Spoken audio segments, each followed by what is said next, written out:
Hey everybody, welcome to the podcast. Can you actually be friends with everybody on your team? Should you be friends with everybody on your team?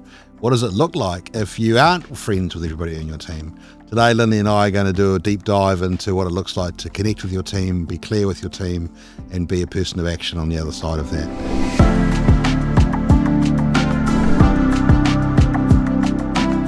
I think there's an emotionally healthy perspective that leaders and team members need to be able to sit in where the people on the team goes, I'm bringing my gifting, my anointing, my experience, my training.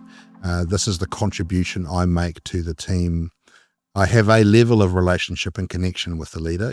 100% agree with that. But I don't think it's realistic to expect that every member on the team has the same level of access, the same level of relationship. Because there's also a variety of longevity, right? So somebody who's been on a leader's team for years versus someone who joined yesterday, they don't have the same level of connection because they're not as known. They're not as known, and there's not the history of walking through things together and finding out what your relationship looks like even under stress. That's right. So there's a depth of relationship there that hasn't been built yet. I think the question that comes up in my mind is when you say connection, what type of connection is this connection? Well, it's hopeless to be on a team where the leader never talks to you. And we've experienced that where you're on a team where you can't actually have a conversation. That breaks down. So I'm not advocating connection that means we're living in each other's homes, we're in each other's pockets, we're connected at an intimacy level. I think from a connection perspective, you need to know that you're, as a team member, you're connected to the leader in terms of vision and values and mission and outworking, and that you have access to the leader about your role and what you're doing, and that you feel the leader is giving you a sense of value. What you're doing is important, and there's mentoring. You're connected around your role. And then out of that, there can become varying levels of heart connection that flow from that. What does connection look like for a leader who's an introvert? I have had to learn to really value people and what they bring. I think if I was left to my own devices without you and the Holy Spirit in my life, I think I would resemble that meme where they got this little boy and he's looking out for the distance and he's going, oh no, people. As a leader, I've had to, in some cases, suck it up and go, actually, you've got to put your big boy pants on. You've got to access that part of your life and your personality and everything that actually can engage and wants to engage and do your job and engage with people. And actually, it's quite fun. On the other side of the other side of it, right? But it takes effort. And I think if you want to be a leader, you can be an introverted leader, but you have to realize that it is your job to actually connect with your team and beyond that with people in the organization. You do have to realize that if you want to be a leader, then you need to engage with people. And if that's not your natural tendency, well, you need to learn it. Yeah, it's something you can learn though, eh? It is a learned skill. Yeah. Absolutely learned skill. And some days it's easier than others. And if you're more emotionally depleted and tired, and it's harder.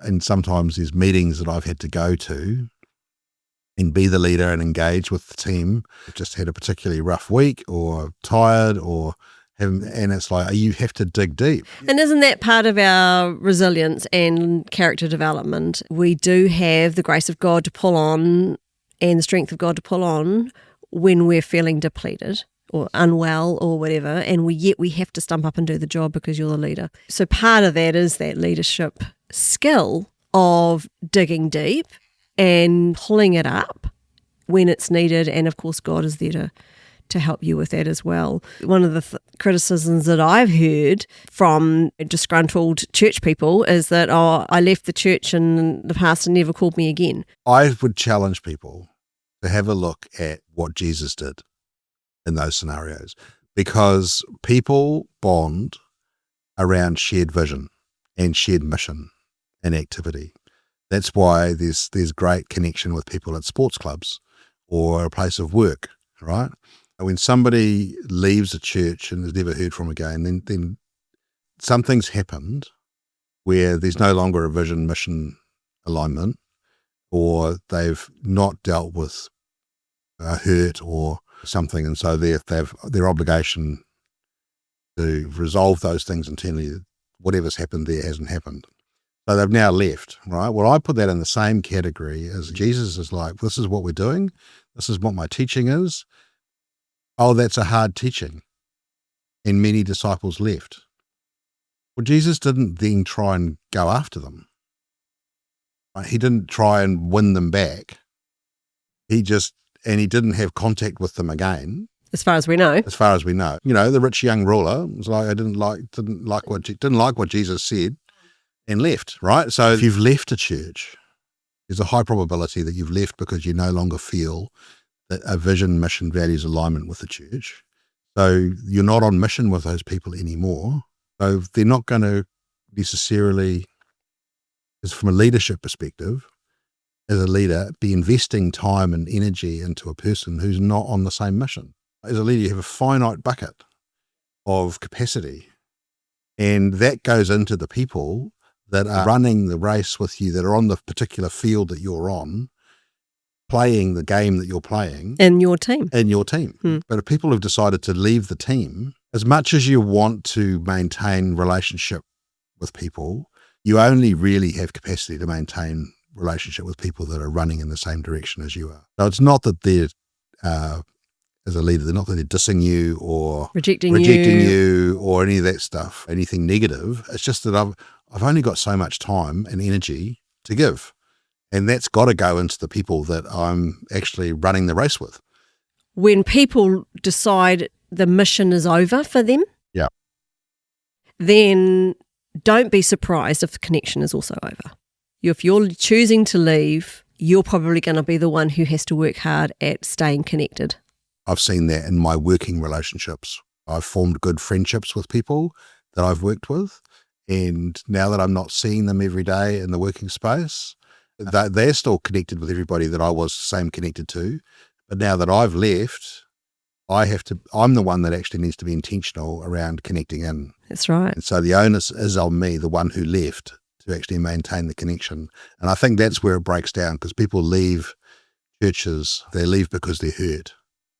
They've not been hurt by the church. They've been hurt by somebody. A human person. A human person in the church. And so, but then want to make it the leader's responsibility to keep relationship with them. Well, it's just an idealistic perspective that's not real. I want to jump into the clarity conversation, because I see a lot of leaders where people have not been clear, or they've just said something to placate people.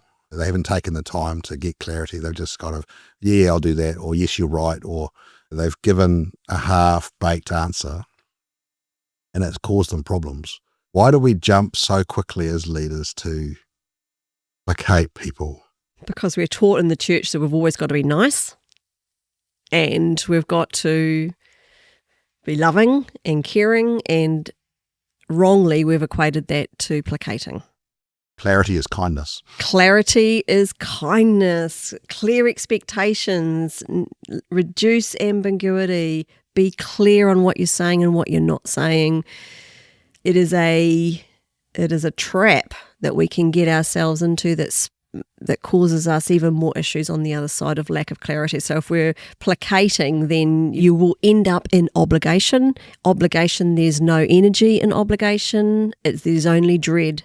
So what you've obligated yourself to do, there's pretty much you're not going to do, because you actually don't want to do it, because you don't really believe that that's the right course of action. So there's no energy in that. And then there's frustration from the people, because you said you'd do something and you didn't. If you can't provide, clarity and reduce ambiguity and provide some certainty, all it really takes is to be clear about that and say, I can't give you certainty around that answer right now, or give you clarity around that issue right now.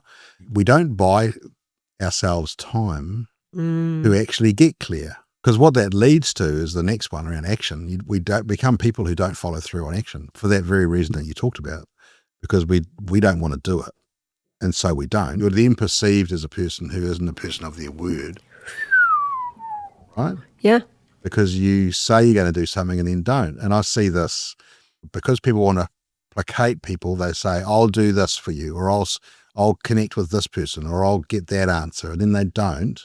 Then weeks go by. And No action. And that causes frustration. And I've had experience of that where I've been the one who's actually delayed because I don't know how to answer, or I don't want to answer, or I haven't got clarity around how to answer. So instead of going back to the person and saying, look, I don't have absolute clarity on this right now, I've just done nothing. I think there's a permission needs to be granted here. If our listeners are thinking, gosh, I placate people with an answer that I think they want to hear, that will just make it go away. It never goes away. We commit to things that we feel obligated to commit to, but we don't really want to do. So the action's not there. And then we're in a hole because now we're not people of integrity because we're not doing what we said we would do. So we've backed ourselves into a corner we didn't want to be in. That's right. So permission granted to buy yourself time. Being honest around that's a really good question, or that's a good perspective. I don't have the answer for that right now. I need some time to think about that. But I think you need to follow that up with, I'll come back to you in X amount of time. But sometimes there is definite pressure from people to provide an immediate answer. And I think that's where we come unglued a little bit. Or when the answer that we do give, they don't like. That's right. Like, no, I'm not prepared to do that. No, I'm not prepared to answer that. No, I'm not prepared to, I don't feel comfortable about this. I don't feel peace about it. No, thank you. No, I won't. Or no, you can't. Or no, you can't. As leaders, we need to sit comfortably in the space that actually you carry the responsibility for the area that you're leading, whether that's the entirety of the organisation or the team that you lead, the responsibility for the well-being, welfare, the direction, everything related to that team rests on your shoulders. And so if your no is no, then your no is no. No is a complete sentence. If everyone was acting healthily, then you would be able to unpack the reasons why your no is no, and provide greater levels of clarity. But actually, no, full stop, is very clear. I believe no is a complete sentence. We do feel like we have to justify our no a lot of the time. Yeah. And sometimes that's appropriate. Other times I don't believe it is appropriate. It depends on the person that you're saying no to, especially if they have a comeback or 3 or 4 comebacks to that your no. You feel like you have to explain more and more and more and more, which can actually get you into a whole lot of hot water real quick because you had not had time to get clarity about it. I found myself making stuff up in the moment, which I don't believe, because of the pressure to respond. You kick yourself afterwards. You go, I wish I didn't say that. I shouldn't have said that. Or you've got to go back and undo it.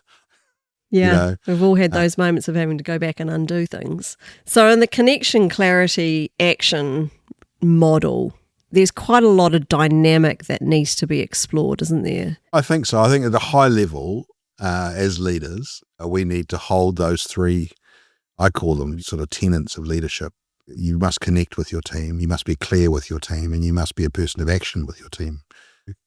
Invite them into a relationship, make sure they're absolutely clear about what their roles are, and when you're actually saying you'll do something, be very clear about what that is, and be the person that actually does what they say they're going to do. Yeah. But within that framework, there's a whole lot of nuance that you have to navigate. As an ideal, it's something that I've been wanting to work toward. I even use the word, I strive to be a leader who connects with the people that I'm leading, that I'm one who actually provides clarity. I highly value clarity. I think as you made the term, clarity is kindness. Yes. The best way you can sometimes love people is to be really clear. It can be really hard, but clarity can be super loving, right? And then being a person of integrity around do what you say you're going to do when you said you're going to do it really is the action piece. I like it as a model. It's a great framework. It's a great framework, yeah. We just need to wrestle out the nuances of connection and clarity. You come up against your humanity. There's issues in connection, there's issues in clarity, and there's issues in action. If we can be shooting for the ideal. Yeah. better leaders overall, I I think. think it's great. I think it's a great framework to be an anchor to our leadership. Yeah, they're great questions to ask yourself. Who in my team do I need to connect with? Where is there ambiguity in what's happening? Where can I bring clarity? And even just look at what did you say you'd do? Have you done it? It's not My Microsoft Teams to-do list, I've looked at that and whoops. So I love the simplicity of it, but I also find it incredibly challenging. Anyway, The challenge of healthy leadership, eh? Yeah. well, I hope you guys have found that fun, interesting, and a blessing, and we'll see you again soon.